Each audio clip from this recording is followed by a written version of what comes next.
행복의 문이 여는 창의문교회 토요일 매일 큐티 시간입니다. 빛 되신 주 찬양 드리겠습니다. 빛 되신 주 어둠 가운데 비추사 내 눈보게 하소서. 예배하는 선한 마음 주시고 산 소망이 되시네.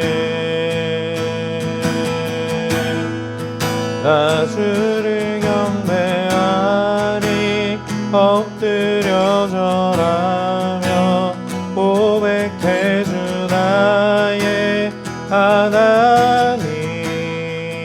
오 사랑스런 주님 존귀한 예수님 아름답고 놀라우신 주.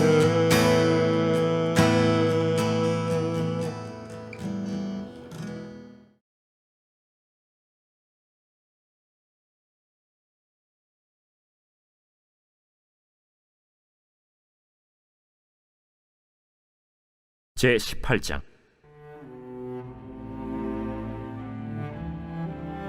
여호와께서 마므레의 상수리 나무들이 있는 곳에서 아브라함에게 나타나시니라.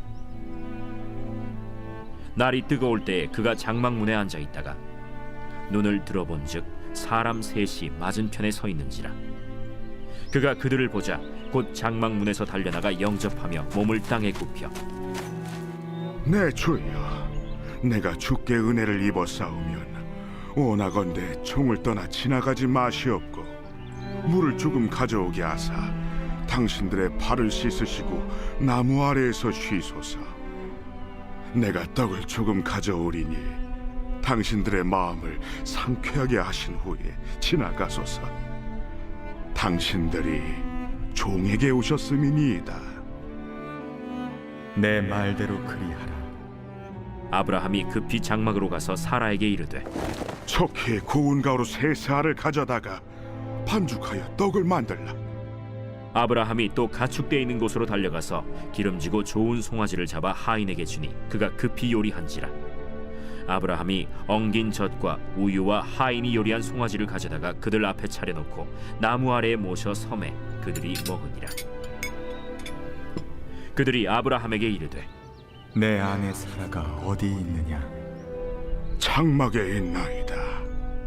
내년 이맘때 내가 반드시 내게로 돌아오리니 내 아내 사라에게 아들이 있으리라. 사라가 그 뒤 장막문에서 들었더라.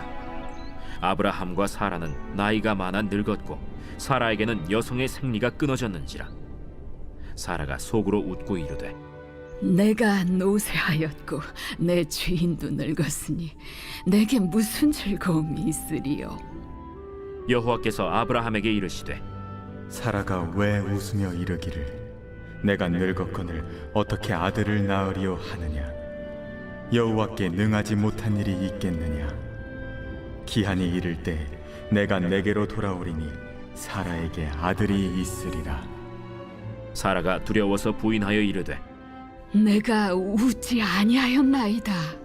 아니라 내가 웃었느니라. 하나님께서는 99세 아브라함에게 자식에 대한 약속과 새 이름을 주셨습니다. 아브라함은 믿음으로 할례를 행하였습니다. 이후 몇 달도 지나지 않아서 하나님께서는 다시 아브라함에게 나타나십니다.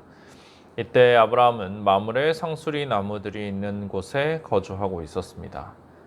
날이 뜨거울 때 장막 문에 앉아있던 아브라함은 세 사람을 보았습니다. 하나님께서 두 천사와 함께 소돔의 죄악상을 살펴보러 가시는 길에 아브라함을 방문하신 것으로 보입니다.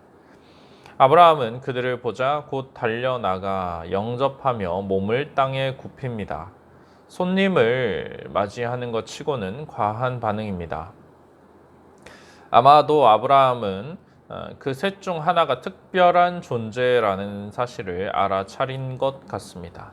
이들 모두의 정체를 알고 있지는 않았던 것 같은데, 왜냐하면 히브리서 13장 2절이 이렇게 말하고 있기 때문입니다. 손님 대접하기를 잊지 말라. 이로써 부지 중에 천사들을 대접한 자들이 있었느니라. 아브라함에 대한 말씀으로 그가 알지 못하는 중에 천사들을 대접했다고 말씀하고 있습니다. 아브라함은 그들 중 한 분을 가리켜서 내 주라고 부릅니다. 하나님이시라는 사실을 정확하게 알았던 것인지는 분명하지가 않습니다. 다만 세 사람 중 하나가 매우 특별하다는 사실은 분명 아브라함에게도 느껴졌던 것 같습니다. 그러면서 아브라함은 스스로를 종이라고 낮추어 내가 당신을 접대할 수 있게 해달라 말합니다. 고대 근동에서는 손님을 접대하는 행위를 매우 중요하게 여겼습니다. 아브라함도 이런 선한 문화에 따라서 손님들을 위해 발 씻을 물과 떡을 조금 가져오겠다고 말합니다. 그러면서 제발 자신을 떠나 그냥 가지 마시고 나무 아래에서 쉬고 있어 달라라고 요청합니다. 손님에게 발 씻을 물을 제공하는 것은 여정의 피로와 더위를 식히는 환대의 관습이었습니다. 나무 아래에서 쉬라는 것은 나무의 기대라는 의미입니다. 나무 그늘 아래에 음식을 준비하는 것입니다. 마음을 상쾌하게 하라는 것은 음식을 먹고 기운을 차리라는 의미입니다. 아브라함은 손님이 자신의 요청을 거절하지 못하도록 낮은 모습을 보이면서 그들을 환대하고자 합니다. 아브라함이 손님을 대접하는 것을 그냥 관습을 지키듯이 억지로 했더라면 이런 모습이 나오지 않았을 것입니다. 아브라함은 진심을 다해서 그들을 대접하려 하고 있습니다. 이처럼 지혜로운 사람은 자신이 복받을 기회, 섬김의 기회를 놓치지 않습니다. 형제를 사랑하고 손님을 대접하는 일을 게을리하지 않습니다.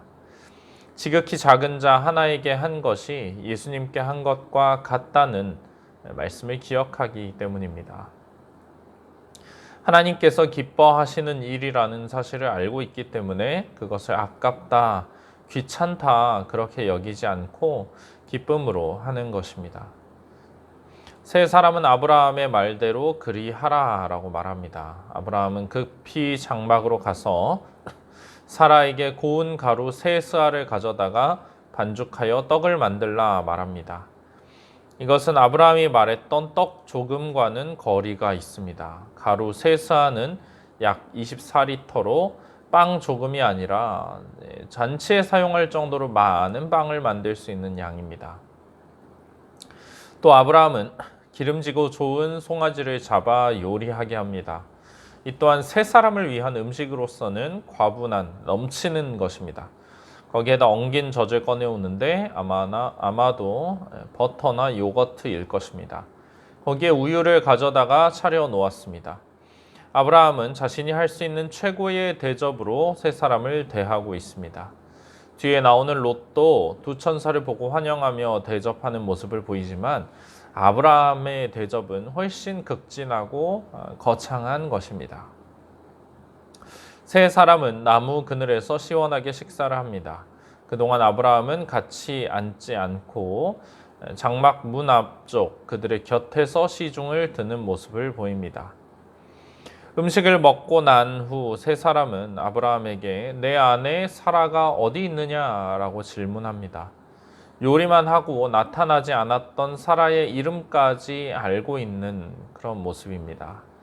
아브라함은 그녀가 장막에 있다라고 대답합니다. 당시의 관습으로는 가장이 손님을 맞이하고 여인은 보통 손님 앞에 직접 나서지 않는 장막 안에 머무르는 그런 것이 일반적이었습니다. 세 사람 중 한 명이 내년 이맘때 내가 반드시 내게로 돌아오겠다고 말합니다. 내년 이맘때로 번역된 시기는 원어적으로 생명의 시기입니다. 이는 출산일을 말하는 것입니다. 사라가 아이를 낳을 것이고 그때 반드시 다시 돌아오겠다는 약속입니다. 사라는 임신할 것이고 아들을 낳을 것입니다. 앞선 17장에서 하나님께서는 사라의 이름을 사라로 바꾸셨고 그녀가 다음 해에 아들을 낳을 것이라고 말씀하셨습니다. 지금 다시금 사라를 지목하며 하나님께서 이를 확증해 주시는 것입니다. 이 말을 사라는 장막 문 안에서 듣고 있었습니다. 이때 아브라함과 사라는 나이가 많아 늙었습니다. 심지어 사라에게는 여성의 생리가 끊어진 상황입니다. 그래서 사라는 이 말을 듣고 속으로 웃을 수밖에 없었습니다. 자신도 아브라함도 노쇠하였는데 무슨 즐거움이 있겠냐는 것입니다. 17장에서는 아브라함이 하나님의 말씀을 듣고 엎드려 웃었고, 여기서는 사라가 속으로 웃습니다. 그런 일은 일어날 수가 없다는 것입니다. 그러자 여호와께서 아브라함에게 말씀하십니다. 세 사람 중 하나의 정체가 여호와라는 것이 분명하게 드러납니다. 여호와께 능하지 못한 일이 있겠느냐 말씀하십니다. 기한이 이를 때에 여호와께서 아브라함에게 돌아오실 것입니다. 사라에게는 아들이 있을 것입니다. 하나님은 다시금 약속을 반복해 주십니다. 이 말씀은 후에 하나님께서 사라를 돌보셨다는 창세기 21장 1절 말씀으로 성취가 됩니다. 앞서 하나님께서 아들을 약속하셨을 때 아브라함은 이스마엘이나 잘 살기를 원한다고 믿음 없는 모습을 보였습니다. 그때 하나님께서는 아브라함의 잘못된 생각을 바로잡아 주셨습니다. 그러나 아브라함은 그 말씀을 사라에게 전달하지 않은 것처럼 보입니다. 사라가 믿지 않을 것 같아서 말하지 않은 것인지 알 수는 없습니다. 또는 사라에게 이것을 전달했지만 사라가 믿음으로 받아들이지 않았을 수도 있습니다. 어찌 되었든 하나님께서는 사라를 직접 책망하는 대신에 아브라함을 책망하시는 듯한 모습을 보입니다. 그 이유는 아브라함이 믿음의 가장이기 때문일 것입니다. 아브라함은 아내 사라의 믿음을 세워줄 책임이 있고 하나님의 약속을 신뢰할 수 있도록 도와야 했습니다. 그러나 그렇게 하지 못했습니다. 나조차 믿기 어려운 하나님의 말씀을 나와 아무리 가까운 이라 하더라도 배우자라 하더라도 믿을 수 있도록 한다는 것은 결코 쉬운 일이 아닙니다. 그러나 믿음의 가장에게는 그렇게 해야 할 의무와 영적인 책임이 있는 것입니다.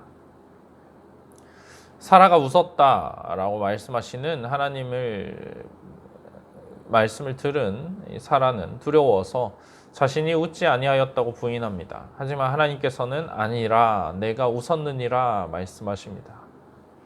후에 태어날 아이의 이름 이삭은 그가 웃을 것이다 라는 뜻을 가집니다. 하나님께서는 아브라함과 사라의 불신앙으로 인한 헛웃음을 기쁨의 웃음으로, 생명의 탄생을 기뻐하는 웃음으로 바꾸실 것입니다. 하나님께서는 겉으로 드러나지 않는 우리의 속마음까지 다 읽으시는 분입니다. 내가 말로 표현하지 않았더라도 내 뿌리 깊은 불신, 하나님을 제한하는 생각, 두려움으로 거짓을 말하고 마는 그 연약함을 다 알고 계십니다. 그럼에도 우리를 포기하지 않으시고 붙잡아 주시고 세워주시며 그 약속을 이루어 가시는 분입니다. 하나님께서는 우리에게 온전한 믿음을 요구하십니다. 내게는 불가능한 일이 너무나 많지만 하나님께는 능하지 못한 일이 없음을 믿어야 할 것입니다. 날마다 전능하신 하나님의 약속을 기억하고 의지하는 그러한 인생을 살아가야 하겠습니다. 주신 말씀을 기억하며 주님 앞에 나아가시겠습니다.